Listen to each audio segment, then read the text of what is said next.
March 7th of this year, Representative Walter Jones of North Carolina introduced House Resolution 107 into the United States Congress.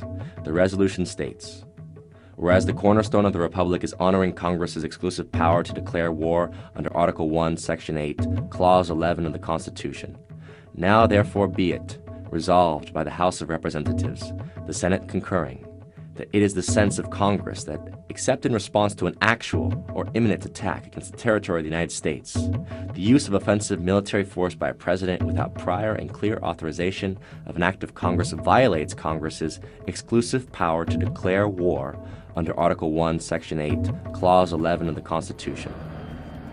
Jones intended his resolution to express the sense of Congress that the use of offensive military force by a president without the prior and clear authorization of an act of Congress constitutes an impeachable, high crime misdemeanor under Article 2, Section 4 of the Constitution. Why does President Barack Obama deserve to be impeached? Here are 4 reasons. Doing little or nothing at all will result in even greater deficits, even greater job loss, even greater loss of income. 1. The Obama administration not only endorsed the 2008 bailout policy, the funds from which did not go either to homeowners or for taxpayers' protection, but rather to the consolidation of private banks, many of them in Europe. There was no investment of any meaningful type in the physical economy. There was no protection of the American people, but rather an illegal commitment made on behalf of private banking institutions to commit the American people to paying a debt that the American people did not accrue.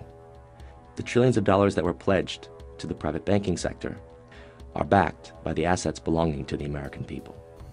This combines to represent the most clear violation of the principle of the general welfare in the preamble to the Constitution of the United States. I also want to be clear about what we will not be doing. The United States is not going to deploy ground troops into Libya. U.S. boots are reportedly on the ground in Libya. 2. The Obama administration conducted a war in Libya which it claimed it did not conduct, with American forces that it claimed were not involved, to the purpose of overthrowing and then executing a head of a sovereign state, who was held in the custody of insurgent forces financed and militarily supported by the United States, France, Britain, and other NATO countries.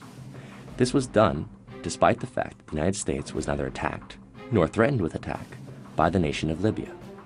Only the Congress, not the President, has the authority under the Constitution to declare war, but the Obama administration believes that it has that authority. Do you think that you can act without Congress and initiate a no-fly zone in Syria without congressional approval? The administration recently asserted that its actions are above the laws of the United States in an exchange between Obama Secretary of Defense Leon Panetta and Senator Jeff Sessions of Alabama.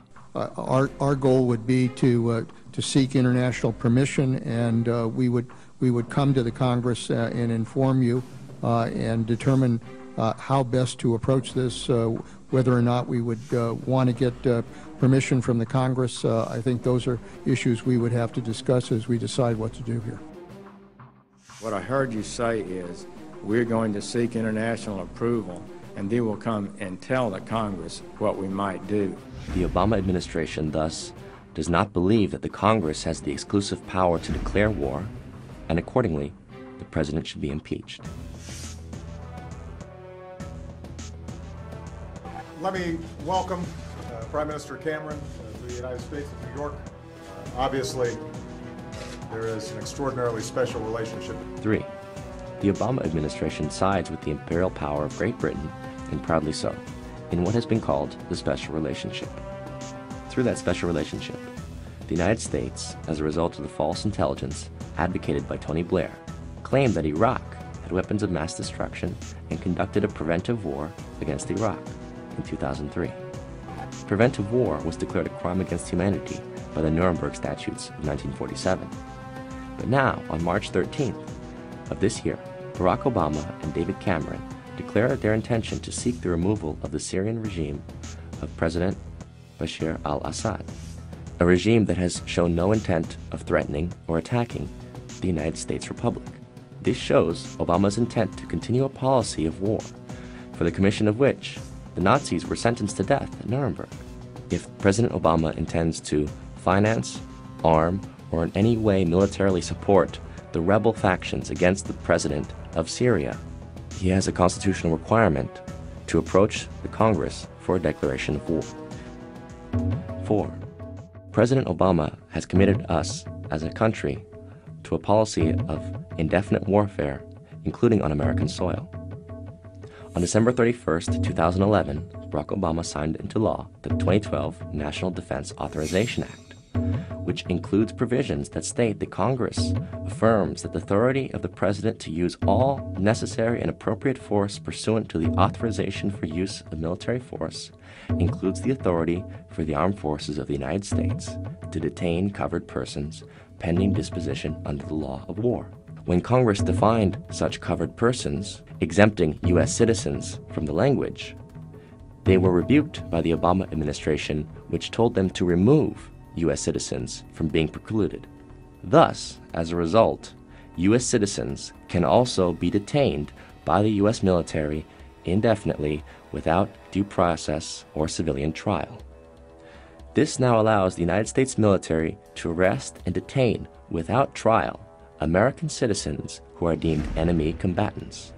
It abrogates the Constitution of the United States in the 4th, 5th, and 6th Amendments, the right of the people to be secure in their persons against unreasonable searches and seizures, and that no person shall be held to answer for a capital or otherwise infamous crime unless on a presentiment or indictment of a grand jury, and that the accused shall enjoy the right to a speedy and public trial by an impartial jury.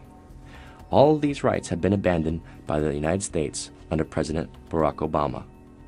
Further, the President asks the country to believe him when he says that he will not use his power of the executive towards the arrest of U.S. citizens pursuant to the NDAA of 2012.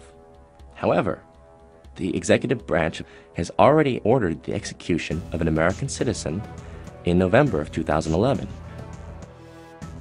The Obama administration has already assassinated an American citizen, Anwar al-Awlaki, who was never tried in absentia, but was simply indicted by a secret court, according to the executive branch, who then ordered his assassination, a murder which also included that of his son, a 16-year-old boy, and a family friend. Considering the president's willingness to assassinate American citizens, are we really ready to entrust him with the power to indefinitely detain U.S. citizens in the course of so-called combat? After all, our Constitution promises the trial of all crimes, except in cases of impeachment, shall be by jury, and such trial shall be held in the state where the said crimes shall have been committed. Now is the time. If we choose to surrender our republic to the machinations of dictatorship for fear of external threats, terrorism, and other amorphous enemies, then we do not deserve the republic which was given to us by our forefathers and promised to us based on the pledge that it is a republic of the people, by the people, and for the people. Consequently, as a republic belonging to us, we are not accountable to the President and the Congress. They are accountable to us. And should the President presume dictatorial powers, regardless of the state of war that he may claim we are now in, he must respond to our demands to protect American citizens from unauthorized illegal detention by the military and to annul this National Defense Authorization Act of 2012. And if he does not do so, then he deserves to be impeached immediately. But if we say nothing today, where will we be tomorrow?